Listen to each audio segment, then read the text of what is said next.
Thank you all very much indeed. Good afternoon. The first and most important duty I have today is to say welcome to Scotland, welcome to my beautiful home city of Glasgow. I'm proud to call this city home, and hopefully for those of you not from Scotland, over the next few days you will feel very at home here as well. One of the things that is well known about Glaswegians, I think, is that we are not backwards in coming forwards. We like to express ourselves, sometimes very loudly and very bluntly. We like to say our piece. And that, of course, is the philosophy underpinning the work of this Global Climate Assembly. So let me say what a huge privilege it is for me to welcome you to COP26 to hear something of your stories and your proposals.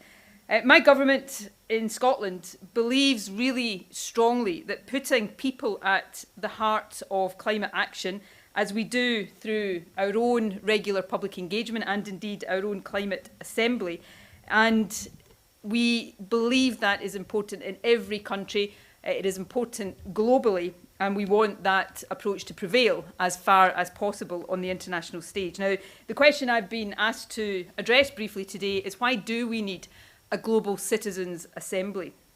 And to me, and I think to most people, the answer to that question should be really obvious.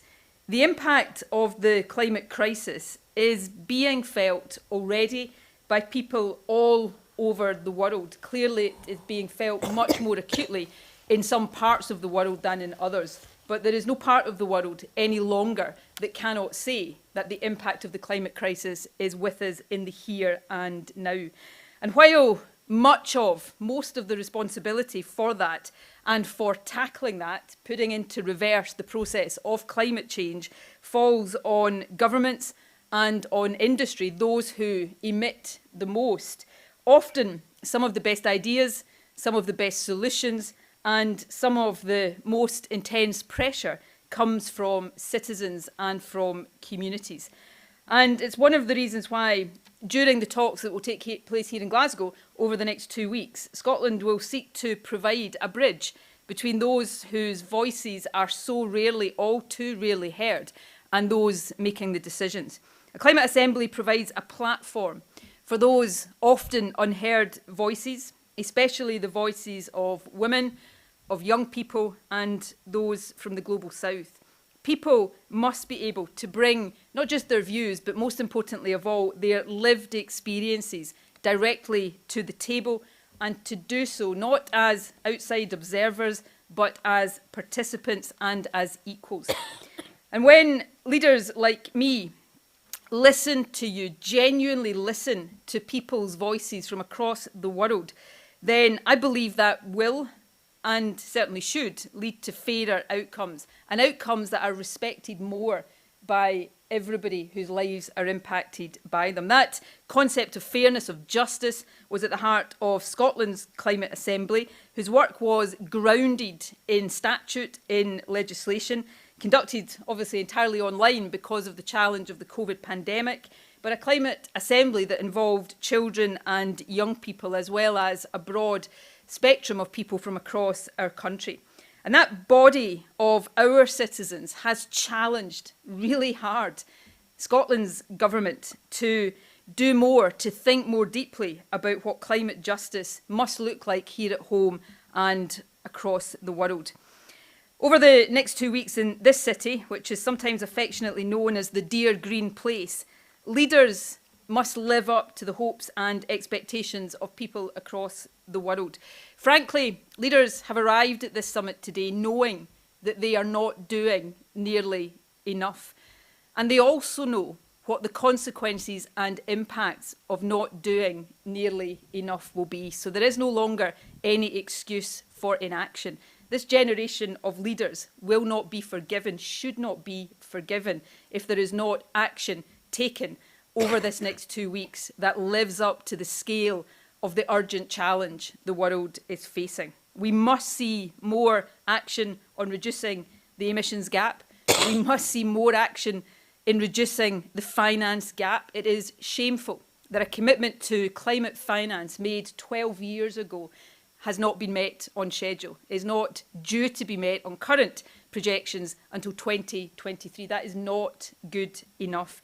The aim of keeping 1.5 degrees alive is a laudable aim. It's the bare minimum aim that anybody should expect, but it must be real. It mustn't just be a strapline.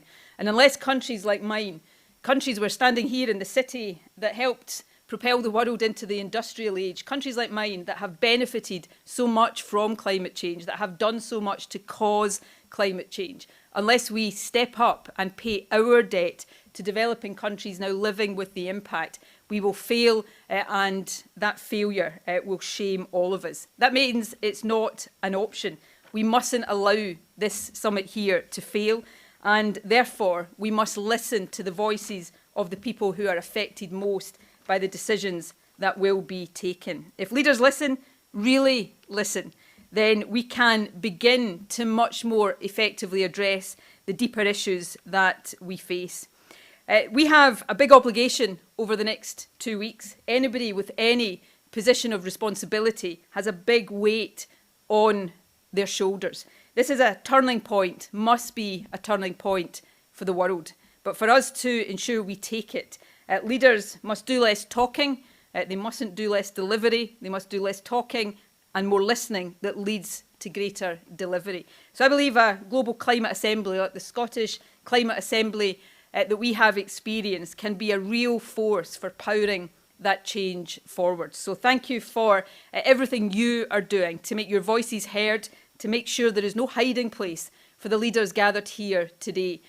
I sat just a matter of moments ago in the opening ceremony of this COP, and David Attenborough put it very powerfully when, and I'll paraphrase, his words were much more eloquent than mine will be, but imagine being the generation that knows our planet's very existence is on the line, and also the generation that knows what needs to be done to save it, but stands back and allows our planet, the only part of the galaxy with civilization, allows it to die. That's not thinkable. So let's make sure that we start to see action at this COP, powered by the voices of people across the world, to make sure that is not something any of us contemplate. Thank you very much and good luck for everything you do.